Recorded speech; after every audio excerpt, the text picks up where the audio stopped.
Welcome to the Keen on Yoga podcast, bringing you the stories of many people who in various ways are attempting to walk the path of yoga. Our intention is to inspire your own practice and commitment to yoga beyond the mat and in all areas of life. We consider this an offering, a service to the community and labour of love. If you feel inclined, any donations are appreciated. Just visit our page and click the donate button at www.keenonyoga.co.uk/podcast. I hope you enjoy the show.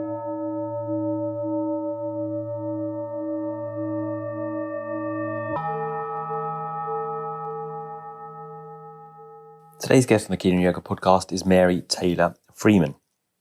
Mary began her study of yoga in 1971. In 1988, found her primary teacher in Sri Pattabhi Jois.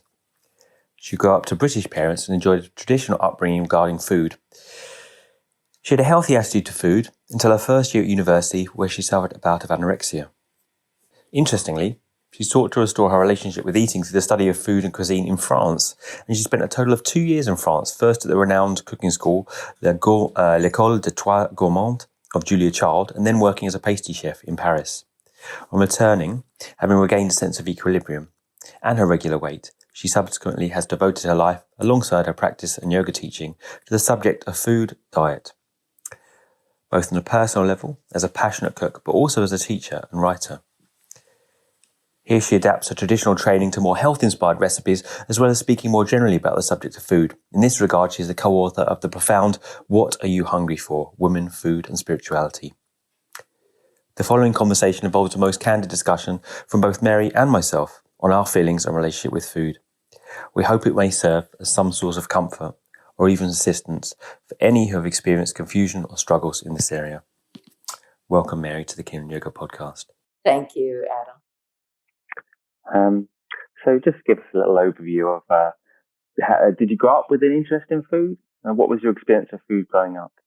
My experience with food as a child was that I was a very, very, very picky eater. Right. I came from a family with British parents, and Right. we were Catholic, and so Friday night was fish. Didn't eat anything then? Yeah, Terrible diet. But then the big meal was a roast beef, Right. of course. And from the time I was a child, I just hated beef and, meat. But I didn't really know that was, I just couldn't eat it. I remember sitting in front of the dinner plate, like sort of feeling rather nauseated because of that. Right. And I think later in life, when I did become a vegetarian many, many years ago, that was maybe some sort of root reaction I was having for whatever reason to meat. But there was a great respect for food in my family. And so that was a huge part of my life. And as a young kid, I got way into sort of making sandwiches and food for my parents with all kinds of spices and all of this. And so I was always very interested in it. So they were interested in food, but just more into kind of traditional kind of British fare. Yeah. Right, okay. Yeah, with Yorkshire pudding. And oh, wow. Well, those are nice. I do like Yorkshire pudding. Oh, I love Yorkshire pudding.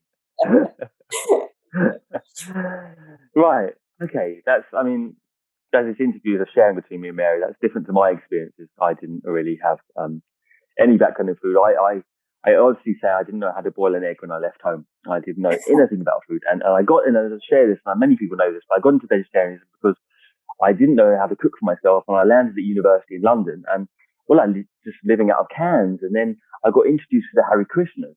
And they did the free food, you go and you listen to the lecture and you get the free meal. And I love the food so much, that, and it happened to be vegetarian. So that's how I got into food. But yeah, it wasn't growing up in my family a big deal. So you had a sense of a kind of particularity to food, but also your parents gave you an interest to food. And that obviously that fructified. You told me in the last podcast of you training as a chef.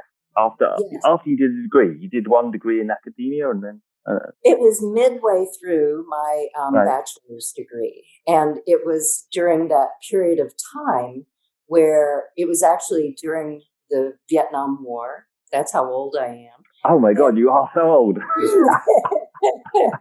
Wow.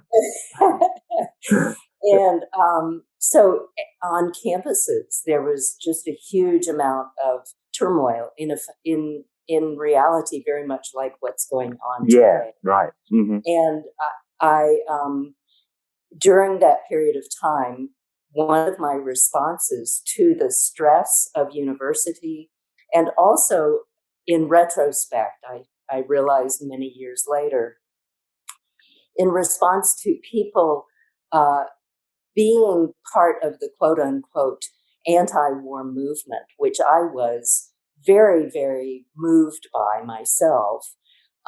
Some of the people who were sort of the on university campus leaders, at some stages, I started seeing, wow, instead of really being there for the meaning of what this is, they were there, like spraying fire hoses over the crowd, almost like a fraternity party. And it just hit me in this dissonant sort of way that there is this, and this is all in retrospect that I see it, but that this human nature aspect of sort of warping things and then taking advantage of things, was very, very disturbing to me. And So just disappointed in human nature. Yeah, and I've seen it in other places, but that's where it really got me, because I was really believing in this. Yeah, right. And part of my response, my anxiety response or whatever, was that I think that triggered in me an eating disorder, which turned out to be anorexia. So I went from being kind of very sort of normal in my approach to food. And like many people who go to university, my first year at university, I kind of, like you, I didn't know what I was doing with food, and I just was eating all kinds of different things unconsciously. And I put on maybe 10 pounds, not much, of weight. And then I saw pictures of myself, and I'm like, oh my gosh, I'm, fat. And so I started right. that. Yeah. I mean, we laugh, but it's not funny. And it was funny, in some ways. Because, to no one else did I look, people, I remember people telling me, you're looking great, and I like you looking more voluptuous, and me thinking, oh dear, what does that mean? And then so I started losing weight, and then it spiraled into something that was completely out of my control. Well, you're going to say control, but it is, I mean, my experience of it, and I can say, I definitely have had difficulties with food throughout my life. It's a sense of trying to have control, I think, ultimately, isn't it? It's a funny thing, because you feel out of control, but yet it's an attempt to remain in control somehow, like with you and the experience of this disappointment in having ideals close to your heart and seeing how most people do pay lip service to a lot of these things, and just a response to trying to claw back some semblance of self. I don't know. Yeah. And that sort of paradox of it being out of control, and yet it is very much control. It's a huge part of a distorted relationship with food and the body, I think. And so many people at the time, I was a psychology major, and no one really, because of course you go into psychology when you're crazy. And really no one knew, this wasn't something that was talked about. So I was kind of a trendsetter. Did you discuss it then with people? No, at the time? I didn't discuss it with my family. Right. And no one talked about it. And I remember just going to the library before the internet and trying to research what's going on. And back in the 30s, there was some research on this behavior. And it was, talked about, I think, as a mild psychosis or something. So that Right. was Yeah. scary. Yeah. But then I realized, wow, this is what's happening to me. And so, at that stage, it was in the sort of like, the thing where it had taken on a life of its own. Right. Within my body and within my approach to things. And my experience over the years, having seen many people going through various different kinds of eating disorders, is that, and I may be prejudiced towards this because I want to, but I think many times when that happens to people, it's people who are very sensitive, very intelligent, and trying to make sense of something that is not working in their life. And then it just spirals. And so for me, what happened was I went from being a normal looking person, or maybe a little bit, down to, and I don't know, in other weight forms. But I was going to say, you could say any weight. You could say any weight to me, but I won't understand it if you can talk in pounds. Or I was down to like 78 pounds, which my normal weight would be around 105, 110 now. Right. So it was extreme, and at that point, one day I was asleep, and I had this incredibly vivid dream where I woke up from the dream, in my dream, and I sat up in bed and I looked down at my legs, and my legs were just, they were just bones. So I had no flesh. And I thought, oh no. And I reached down to touch my legs, and the bones sort of fell apart into dust. And at that point, I actually woke up from the dream.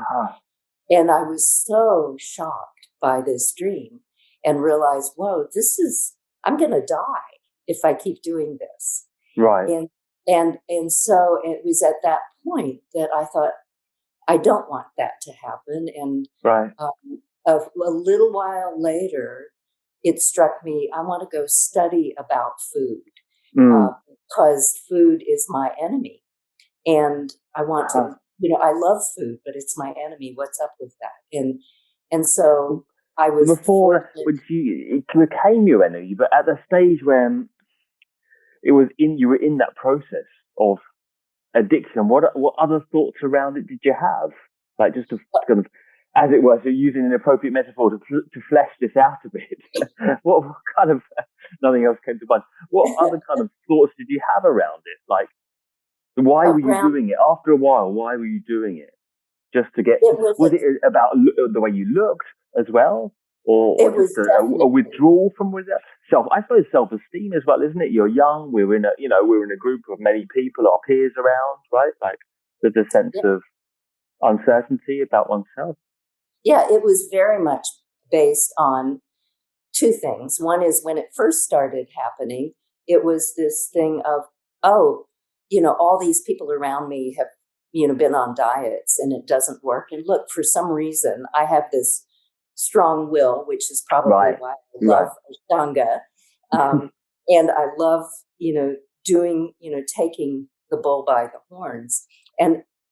So it was working for me. And in the beginning it was, I've lost now the 10 pounds that I gained. Yeah. But let me lose about 3 more so that, so that I have a little bit of a savings account that I can, use later. And that's when it got neurotic. And so at that point, it was just, let me lose a few more. And then I don't have a memory of it, but then it became this focus that was very, imbalanced and keeping me, it was like I I ended up, I would have a scale to weigh myself. Right. I would go and I would stand on it. Oh dear, 1 pound more, 1 pound less. And just seeing what my physical body looked like, and then feeling, oh dear, here's a little, it just got really distorted. And so at that point, it was quite, what people would call a mental illness. What I would call, it was just, I was completely isolated. I had no support. I didn't know what to do. And my experience since then, and yoga is really what helped me break that pattern and come out of it. But my experience is that, at least for me, and I think many others, the last thing you want is someone saying, oh, you're going to hurt yourself and don't do this and you have to do that. And so, because that then puts this other added pressure on. Yeah, like the social pressure of hurting other people as well with it somehow. Yeah. And so, for me, it was just very fortunate that circumstances arose that I had that dream, that I had the insight, no, I don't want to die, that I was able to come up with this idea I needed to study food, and that I was able, thanks to my parents, who were so worried about me, but of course they're British, so you don't talk about it, that they, when I showed the interest to go and study cooking in France, they had the means to be able to help me do that. And so I was very, very, very fortunate. And so when I went to France, things shifted in terms of my physical appearance. Well, I bet it did. Because you go into the country with one of the renowned kind of use of butter, cream, cheese. There is a kind of irony upon ironies that you go from the kind of, we say, the sublime to the ridiculous. So, so Mary went to study. What was the institute? It was the Julia Child Institute, right? It was Julia Child, L'École des Trois Gourmandes. And then later I went and did apprenticeships in a couple of restaurants and in a pastry shop in Paris. And I also studied at the Cordon Bleu for just an 8-week period. So I didn't do their full year program, but I did the one with Julia Child's school. And that again, I was very, very lucky because it was right before she became famous. And I knew of her. So you were actually studying with her? Yeah. And her, Simone Beck was my main teacher. And then her assistant, Camille Cadier, was very much my teacher also. And there were just 2 of us in the class. Oh my God. So for those who don't know, these are really, really famous figures in food history that Mary's talking about here. How long were you there for? I went to France twice. The first time I was there a year. The second time I was there almost a year. The first time was this training, and I was also an au pair. The second time I went back and did apprenticeships so I had been in university for 2 years, had that crisis. Right. And then this was how I reset. And then after I finished university, I came back again. So did it reset it? You just went over and it went away? Well, the physical part to everyone else, and everyone thought, thank goodness we really don't have to talk about it. She's better, because my body looked normal and I was, behaving normally. Right. But mentally, I tell you, Adam, I struggled with it for probably 15 years until I really started doing a more consistent yoga practice and having some sense of self-study in terms of the yoga, the internal yoga, so that from the outside I seemed normal, but there's this turmoil inside all the time. Right. About eating. about eating and what you're and eating. my body image, and Right. it was, and I consider myself smart enough, and I knew this was crazy in school.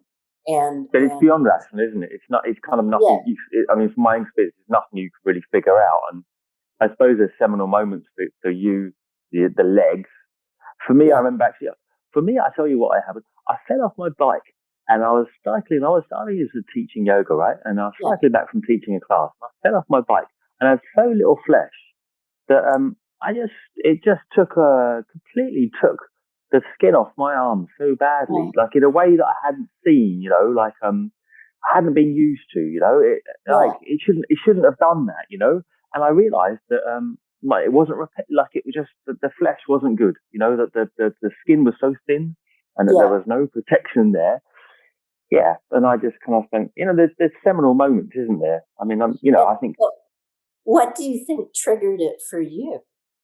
I think it's always, I think it's always been there, since I was young. I remember because we didn't have so much of a, let's say, a food background, our diet at home might not have been the most healthiest, let's say. And I wasn't at that time in England, maybe it's not the case now, but everyone was when you were a kid, everyone was completely like a boy, completely thin, you know what I mean? Like, it was like India was a number of years ago, as a child, you're and I wasn't, and I was one of the kids in the class that wasn't. I didn't really notice this until it was pointed out to me in things like swimming and stuff by other kids. And I guess it just seeped into my head slowly, Yeah. And I don't know when it changed, but but it becomes something other. It becomes something you can rationalize to yourself, but it has a life of its own. And that was one kind of interest to do this with you, because I saw many years ago that you'd put this out there, the interest with food and related to this. And I kind of feel it's an important subject in the Ashtanga background as well. Now, you mentioned with Ashtanga that it helped you, but I can see, and in my experience as well, as it did help regulate the food, but it was also a catalyst to instigate another difficulty with it, because obviously you get lighter in the body and you feel you're getting better and you want to get better, obviously, and it can snowball from there. That's so true. And in addition to that, there's this Ashtanga mythology that, you don't eat after such and such an hour. Right. Yeah. And so then it's like, oh, that's good news. So then I have this excuse. Right. And then exactly what you're saying, where indeed you do become more limber, and in a certain way, the yoga is quote unquote better. And that's problematic, and a systemic problem in Ashtanga, but also to be expected, that just because the goal sometimes, especially for those of us as we're beginning, the goal in Ashtanga is to do the more, gnarly poses, or to, be the one who can touch, whatever, put your head on your sacrum from behind or something. And and so, and I think, as we have both shared, that what happens so often is that it you start going in that direction, and then it does snowball. And the people around you at first are saying, wow, you're so flexible, and you're this and you're that. And when you get a relationship with food where you are either anorexic or even bulimic, where you're kind of lightheaded in certain ways. It almost feels like, is this enlightenment? And hungry. No, really it's hungry. Similar. So, right. But it wasn't your experience with yoga that you found it regulated the food rather than drove it the other way. Well, when I say that, the part of yoga that helped me was the contemplative aspect of it, where within a yoga practice, and this is very true in Ashtanga also, but also in a sitting meditation practice, what we are really cultivating is the ability to give the mind the space it needs to do its thing, while we are providing a stable base for it. And that the mind then starts to notice habitual patterns of behavior and thought and sensation, and the conclusions that the mind draws to those from those things. And the mind itself starts to be able to let go of its need to be in charge, and it's then liberated, in a sense, to do what it really does best, which is to be creative in our thinking, rather than to try to tell us what to do, because the body, the physical body, the emotional body, the intuitive sense in our experience of things really can tell us what to do, but the mind is always there saying, okay, this is what we need to do. This is what we need to do. And so for me, and it was interesting because in part it did not happen when I was doing yoga, but what got me to the point where I could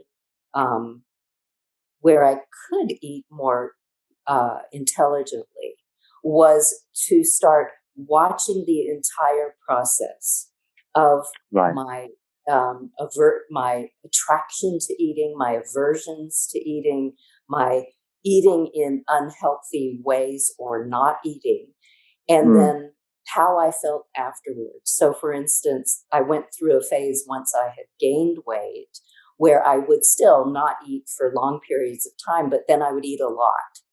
And then I would feel awful. And then I wouldn't eat for a long time because I would be feeling awful from having eaten a lot. And then I'd eat a lot again. And, so it was this. So I started somehow, just saying, wow, here I am after having eaten like this, and I feel terrible. And I was observing it. And then, oh, here I am, and I'm hungry, and this feels kind of like interesting. And now here I am getting kind of obsessed. And here I am thinking I'm going to go eat a whole lot of food, and that feels horrible. And here I am actually going to get that food, and here I am in the middle of eating it. And here I am. And so somehow that, consistent watching it unfold step by step, and then watching how bad I felt afterwards, and then watching the pattern repeat itself, that was something that happened. And I think it partly happened because I had begun to do yoga. At that point, I wasn't doing Ashtanga, but I'd begun to do yoga where I was being instructed to pay attention to things. And then what that taught me was that at any point, whether it's with food and eating or whether it's in a relationship with another person, at any point, there's this pattern that we're following. And at any moment, you're taking in the next step, and you have a choice. And what is your choice going to be? Because if you take the same step you've taken hundreds of times, you know what that's going to feel like. Yeah, right. And so it's an experimentation in a way, like well, let's see what happens. I'm obviously not feeling happy here, so what if I just do something different in a way? In the end, maybe that comes to play. And my experience, I'll tell you what it was, is that I said, talking to you about it again, I realized what it was. A big part of it is I remember going on the in your time, obviously, actually you were in US, you would have had big supermarkets before us, but supermarkets were actually quite a new thing in my childhood, right? Like we just had grocery stores like the butcher and the the greengrocer, right? Exactly. And there was a shift. That's what it was. Right. So I remember that I was 2-3 years old going around with my mum to all these different shops, and I really enjoyed it, right? And I think even then it provided a sense of connection. Like for me, the food has always been about connection to reality. And to other people, and to something kind of like tangible. And then we used to start going, because it became a lot easier, obviously, when a supermarket opened in the town, or remain nameless. And, and then we used to just go there. And I couldn't fathom a reason to choose this product over that product anymore. I just felt so out, I want to find a more poetic word, but I just felt so disconnected with the whole experience of it. And then, obviously I had the thing, as everyone does to degrees, I think with a sense of value, with a sense of body image tied up with value. Increasingly, this is becoming, more and more, the whole of our image is tied up with body value. But there was that, but there was also this feeling of disconnection, And so for me, and I wonder if this is the case for you, is that going out of the country, which is England, which is pretty disconnected with food, to someplace else in Europe and the Mediterranean, which had a natural sense of connection with the food, Greece. I found that I rectified that sense of connection again with my food, the sense of the reason to eat. And did you find that in France at all? Oh yeah, and I think that's a brilliant insight. And when you think about what you were saying in terms of your own experience of just like any child being a normal person, just hanging out with your friends. And then you start to feel disconnected when they're making fun of you. Or for me, when I had that experience during the war protests where you're disconnected. There's a disconnection, and somehow food, to me, one of the remarkable things about food is how it does provide exactly that, this sense of connection, the breaking of bread with people you are getting to know or people you love dearly. And it breaks down barriers and it starts to represent all kinds, like when you try to, I've worked over the years with people with, all kinds of different issues with food, not only eating disorders. And it is one of the most intimate parts of people's lives. You have your cultural and historical and familial aspects to your relationship to food that are really important to nurture and maintain, because it's exactly that, what you're saying. It is the connection that... I suppose if you don't feel connected, the first thing you do is actually just kind of deny that connection, isn't it? And food offers that branch in a way. But if you don't feel that branch is one that you can take or want to, then you just pull away from that, perhaps. Yeah, that's push it away. And so, in terms of Ashtanga yoga, and this I'm just thinking off the top of my head, but one of the problems in the way all of us might see Ashtanga is that it is this competitive, who's better than who, because who can put their leg behind their head first, sort of thing. And so it has, which is not the way Pattabhi Jois or Sharat or Saraswati or Manju or any of the teachers really have presented, but it's sort of embedded in this linear type system that can be seen as linear. It's a system that can be misinterpreted in the tip of a hat to be something where whoever can do this is better than this person, and that is the ultimate representation of separation, and therefore, in part, and disconnect. And what you're saying, this distortion of relationship to food, is therefore seems like it would be quite natural to start happening within this form of yoga. And to be fair, and we've seen it, and we talked a little bit before about I've seen it not only with myself but with many of my students. So and it's one feels oftentimes powerless to try and change that, but I think we enter yoga inherently with we've come from a cultural system of ideology rooted in capitalism, which is competition, and so it's certainly in our hardwiring, and now maybe it wasn't in India back at the time when you learned it even, or certainly when but now it's there as well. So yoga is now another form of competition, and the diet is also a sense of competition, isn't it? It's a sense of specialness. I can be thinner. I can be, more controlled, more self-controlled. And to be fair, it's not only Ashtanga. I've seen it. Yes. No. Yes. It is in many forms of yoga that this starts to happen, and any form of rigorous. Well, exercise. it was famed in ballet, wasn't it? Ballet, Yeah. or modelling or something. But it certainly happens here, it was one of my particular interests to just broach the point. And to this end, we've talked about it, but that your solution was a dream, and then my solution was actual. I have to say, I'll always be a philosopher. My solution was thinking about the connection, and sensing a real connection with my food. And that there wasn't any way I could think of my way around it or practice my way out of it personally. Yeah. You also felt that the practice enabled you a sense of objectiveness over yourself to see, right? Is that right? I think so. Just kind of offering people listening that may also have slight difficulties to whatever degree. What can also, we say?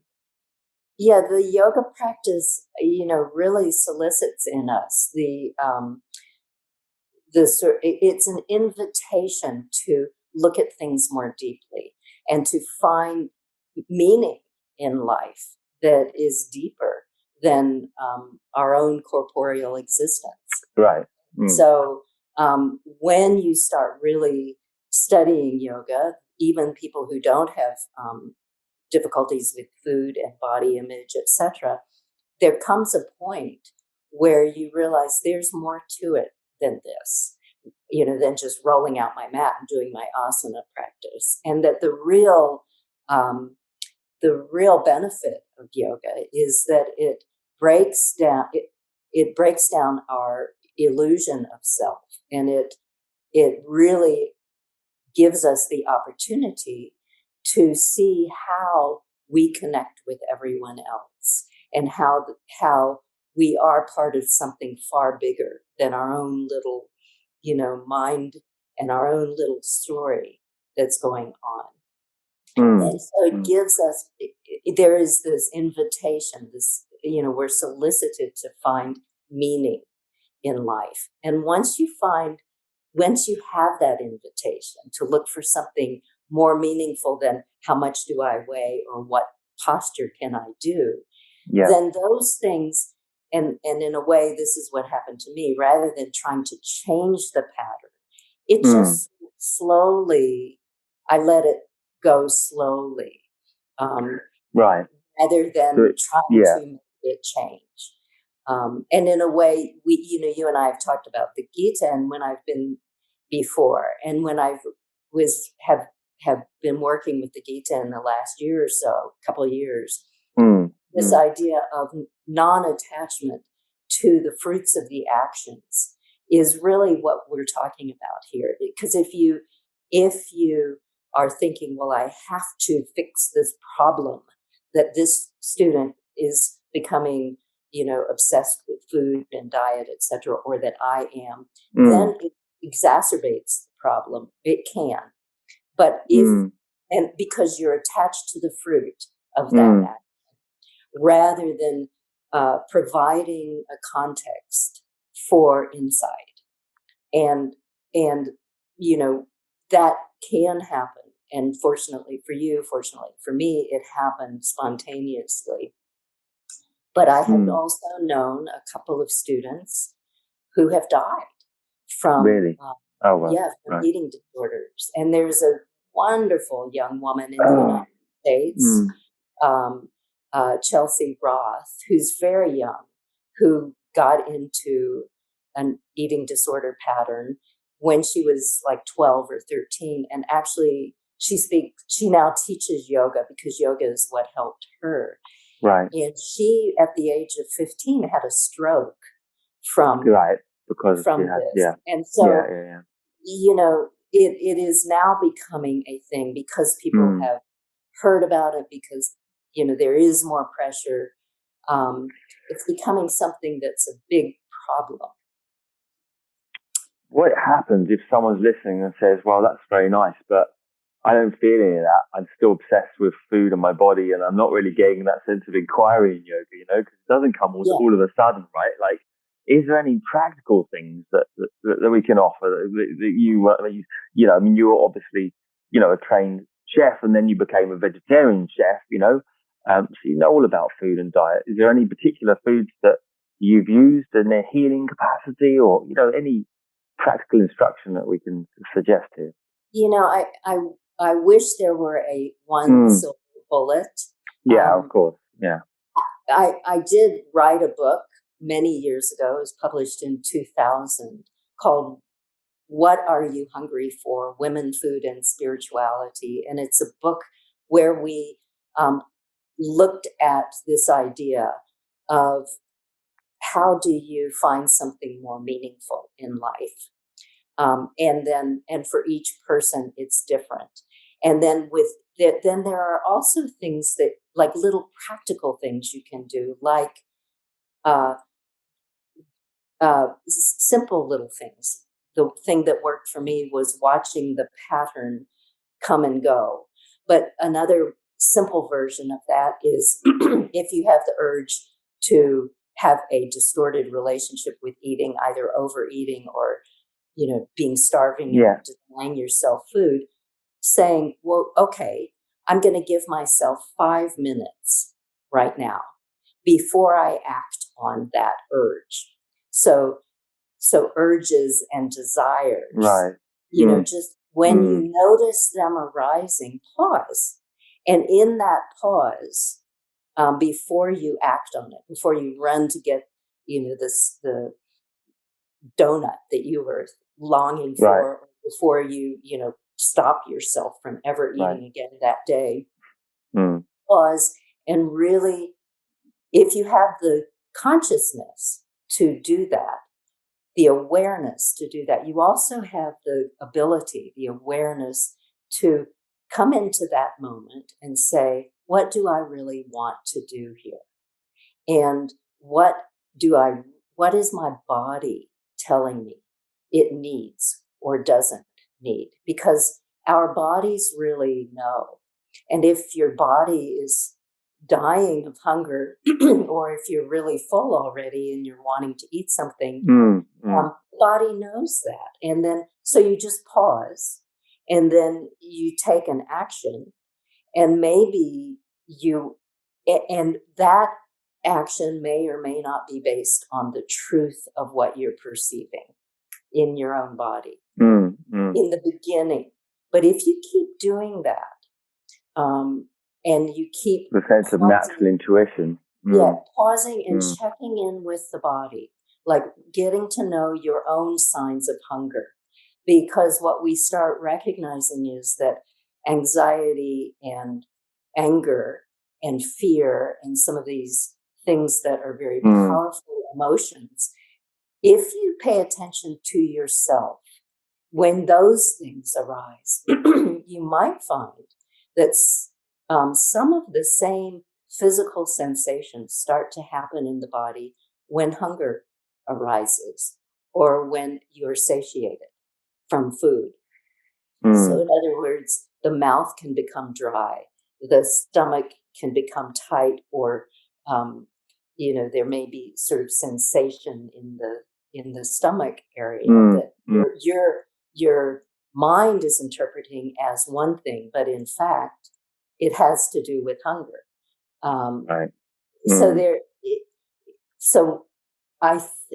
you know, but it comes back to a connection with self, doesn't it? Because it's like you've also got to be willing and courageous to kind of get a sense with, you're going to say in a cliche kind of way, to kind of come back or be with yourself, right? Because this wish to avoid, whether it's in becoming lightheaded where you're denying food, or the wish to distract yourself by, say, overeating, you just feel, you know, kind of like a getting into a kind of food coma, as they say, you know, like you, in both respects, you're moving away from being with yourself, aren't you? Totally. I always found a parallel with eating and with being with oneself and yoga. It's very much interconnected in my mind. Yeah, I think you're so right about that, and also to not, you know, to forgive yourself for this, and that sounds like a whole thing. And I was speaking with a student the other day about something related, and realized, in a way, that's a little bit of maybe not an accurate thing to say, rather than forgive yourself, to look deeply and say, to congratulate yourself for having an extreme response to something that is not right in your life. Because 9 times out of 10, these things come about because, like you were saying, something like disconnection or something, a big trauma that has happened in someone's life. And so there is the element of forgive yourself for, don't be so hard on yourself, but also forgive yourself almost sounds a little bit like, oh, there, honey, don't worry about it. But that's not what I mean by that. I mean, that don't be so hard on yourself and look again, think again and see if that response you're having might be something that is actually very important for you to have said, wait a minute, this isn't right. Some event, something. And then to try to rectify that situation. So if it is that you're not being yourself, that you feel the system is beating you down, and all your creative juices have been turned off, and you feel too constrained by your job or something like that, then you've developed this sort of eating disorder, which I've seen in people. Then that response, maybe how it manifested, might be a very dangerous thing. But the fact that you were responding to something that was its response is just not, it's just not a kind of perhaps the most efficient response that one could make. Right. But it is like you say, it's a reasonable response or a crazy response to a crazy situation or world, isn't it? Which then begets a crazy response. But there's something else in there as well in terms of the food is also a process, isn't it? Because it's always changing and always evolving. And I think what I found as well, in a more, kind of had a little bit of, a number of years ago, a bit of a feeling of difficulty around the food again is as you're getting older, you suddenly you just feel, oh God, I'm kind of getting a bit fat, because it's kind of, everything was fine for a number of years and you're eating the same, like you're eating the same, and then just you look, like suddenly, your metabolism changes as you get older, like you have to so adaptation is like a constant, it's a constant necessity, right, in eating. And I think a lot of people don't realize this, all adults across the board, right, what we see. And whether in yoga or not, you have to adapt your eating as you get older. It doesn't mean you don't eat. It just means you have to look at it differently, right? And Turkey recently, I have to share this one. And then I'll let you talk. But in Turkey, I was doing this workshop recently, and someone said, well, before 40, we eat the lamb, but then after 40, we say in Turkey, we eat what the lamb eats.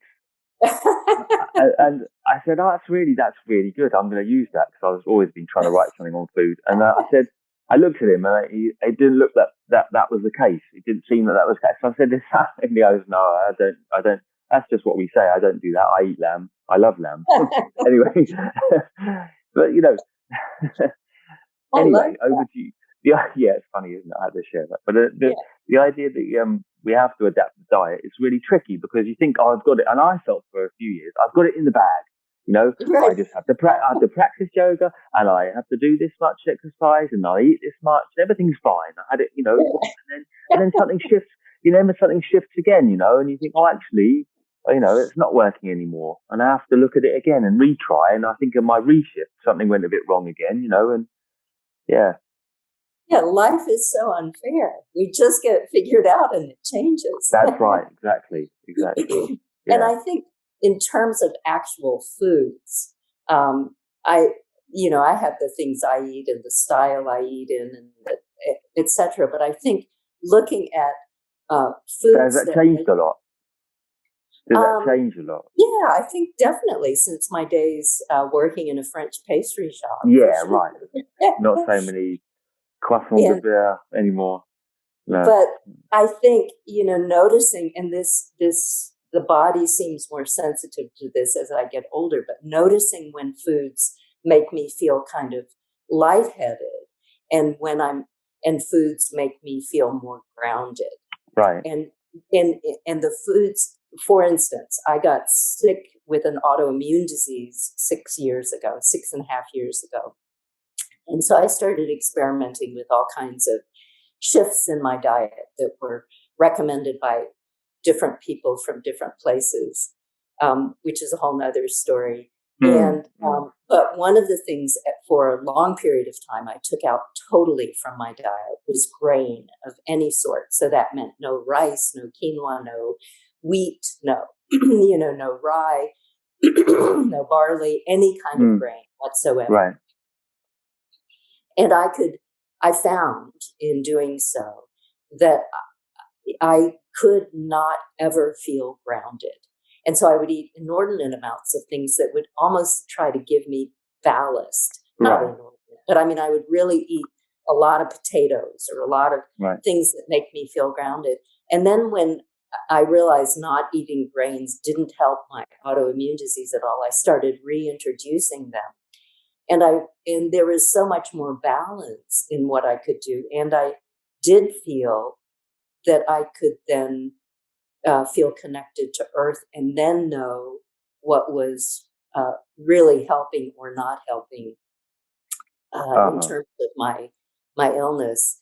And in fact, for me, I don't think diet has much to do with it. I think for many people, autoimmune diseases are impacted by diet. And many diseases are put into that category because it's sort of we don't know what this is. Let's put it in autoimmune disease category. It's quite a general term, isn't it? Yeah. Yeah.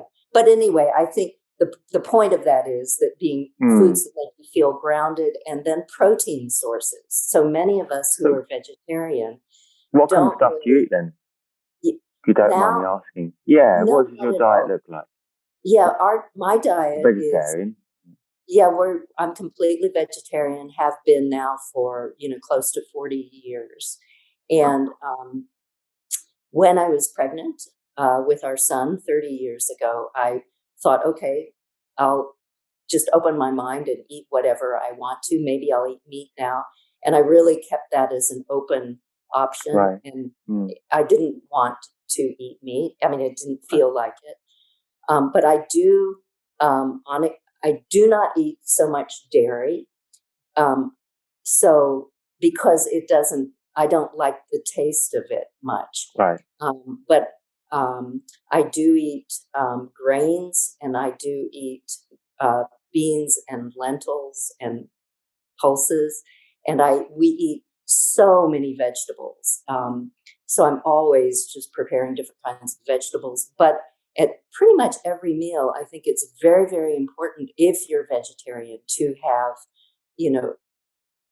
for me, to have something that is a high protein source, and to check it out. Like in the United States and maybe other parts of the world, you'll go to health food restaurants and they say, what kind of protein do you want on your main course? You can have beef or chicken or tofu or avocado. Well, avocado doesn't have much protein in it. No. Anything else. So really check it out. And make sure that you are getting things that are balanced. Right. You don't eat much dairy or eggs, I assume. So I do eat eggs. You do eat eggs. Okay. Probably a couple times a week.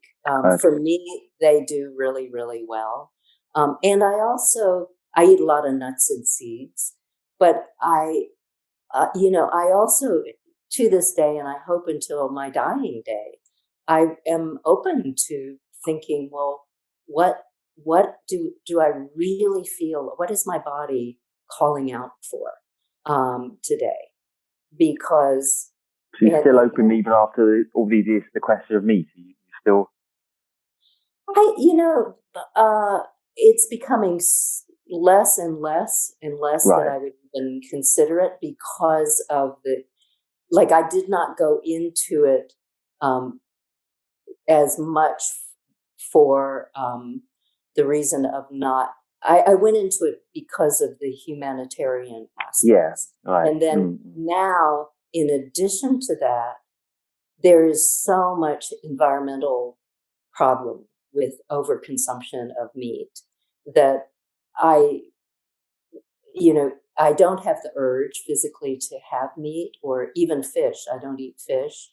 And so I have two really strong ethical reasons I don't eat those things. And so it becomes less and less of an issue. But people will say, I've heard this a lot. I need meat. I feel like, I was vegan. They often say I was vegan, but now I feel like I really didn't suit me and I need meat. And I feel so much better with meat. And the practice is so dynamic. It demands a higher protein source. You don't get enough protein in chickpeas, blah, blah.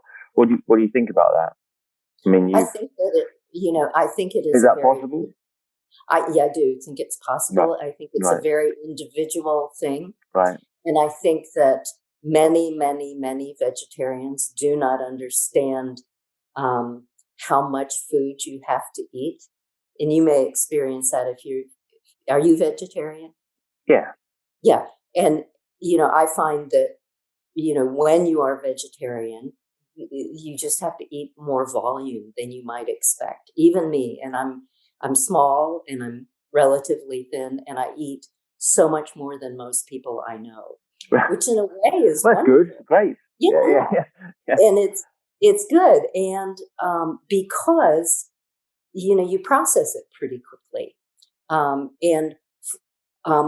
by the same token, like people who take Chinese medicine have Chinese medicine advice. In China, meat is one of the primary sources of protein that people depend on, and in Chinese medicine, it's a huge part of Chinese medicine. Or in the Ayurveda with all the dairy and Ayurvedic diet, right?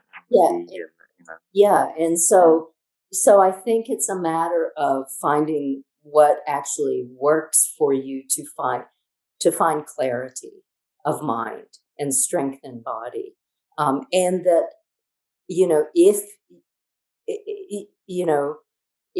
it is something that you feel strongly about, I think it's okay. I don't think it is anyone's right to tell someone else what they should or should not eat. Then certainly, I've spoken to a few people that say, "Well, you can't do yoga if you're not vegetarian." Yeah, both in practitioners and also scholars of yoga, have told me in these interviews, which is interesting. But I don't mind it. I mean, it's kind of dogmatic, but I kind of think, well, definitely nail the colours to the mast there, and I think that's fine too, and that traditionally that would be that's exactly. It's the case, isn't it? Yeah. I mean, I haven't eaten meat since I was 18, but. I do know that it's like with the, when you're a Tibetan monk or something, let's say, if you remember one of those lifetimes, what you do is you take what people give you. And they eat meat anyways, don't they? They're famous. Well, they eat it most of them will eat it if it is given to them, but they don't initiate that. And certain sects of that. So some of them, I mean, you can't make a general rule, but many of them, for instance, the Karmapa has now said he wants people to be... Is Karmapa vegetarian now? I think so, from what I've heard, or at least aiming in that direction. And so in part because of the humanitarian aspects and the availability of meat, etc. So I think we have to be fluid with it a little bit, and that I didn't go into this thinking I'm going to be a rigid vegetarian, but at this point, many years later, I cannot imagine what it wanting to eat meat. I imagine also that if I did eat it, it probably would be fine in my body. Yeah, I mean, I always thought, like, if I was in a Spanish village, I always say, like with that festival they have of the pig, when they butcher the pig once a year, and then they, and the thing is, you have to see the whole thing, right? Like the problem is honesty with this. Like, as long as you see, for me, it's like as long as you kind of see that, okay, this is the pig, right? And then we're going to kill it, you know, and it's going to squeal because it squeals like a, you know, it squeals like a baby, doesn't it? When you kill a pig, right? It's terrible. And you see all the pig bleeding to death, right? And then you see it like, you know, so you go through that whole process and then you use the whole thing. For me personally, that you know, that wouldn't be the, you know, that doesn't seem like a bad thing, but it's just this disconnect, right? It's like, there's so many people, I think, who would buy the processed bit of steak or whatever in the fridge in the supermarket, but wouldn't tolerate seeing the whole process that got it there. So that's not yoga. So that's the part that isn't connecting. But if you can see, you know, if you're happily to do the whole thing and, you know, like, you know, and see the whole thing on your plate, right? And you know, then that's still yoga in my book, maybe. Does that make sense? Yeah, absolutely. And in the Native American tradition and many, you know, sort of indigenous traditions that rely on eating whatever you can get. And they said the same thing in Tibet. You know, they were kind of up in the, you know, in the Himalaya, and then that's all they had is that champa and a bit of gristle, and, you know. But that you give in the Native American thing, there are very specific sort of rituals you do to thank this other sentient being. And if you can recognize, yes, I am eating another sentient being, and this is why, then that's much better, as you say, than just saying, well, let me go to a hamburger chain. Yes, it's unlikely the one would be, you know, chewing into a Big Mac, thanking whatever it is in that burger, which is probably not a cow in the first place. Which probably is not. A small part of animal in there. I mean, I think the other thing and the last thing to kind of wrap it up, I suppose, was to say that it's the process of sharing as well. That I think what really helped me with the food is that I've never told you this, but I did actually 4 years in Tibetan Buddhist centers. And I was a cook. I was the cook for these retreat centers, and I've always put myself in those positions, I think, of trying to share the food with others, because it's the isolating factor of the eating process, which is a difficulty. So as long as, you know, for me, as long as I was there sharing and giving food with others, immediately the pressure of the food went off completely.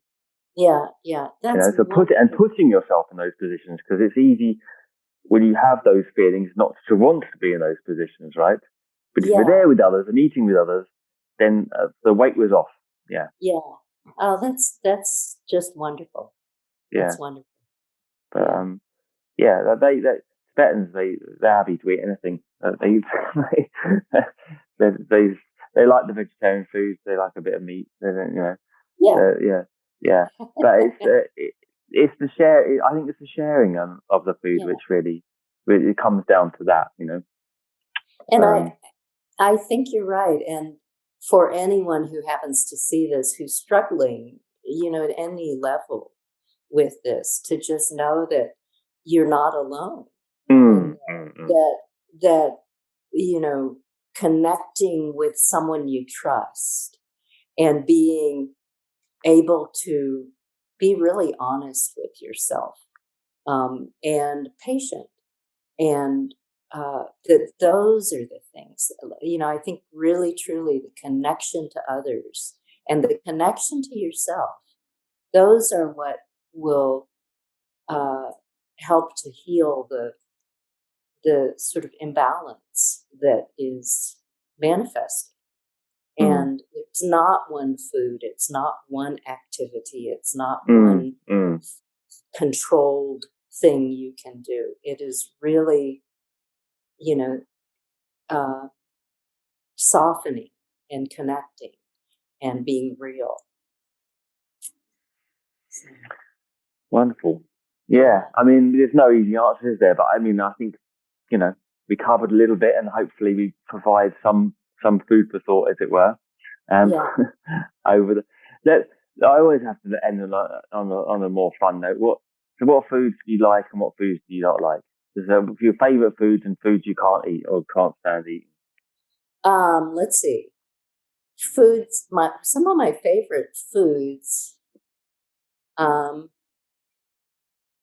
Boy, it kind of goes in phases. I love, well, at this point in the year, I love soups. And Soup, so yeah. today I'm going to make this wonderful carrot saffron soup. And so I really love this sort of mixture of... It's a very subtle taste, saffron. Yeah. Yeah. Sounds and a bit Persian. That's a feeble answer. And I also, I kind of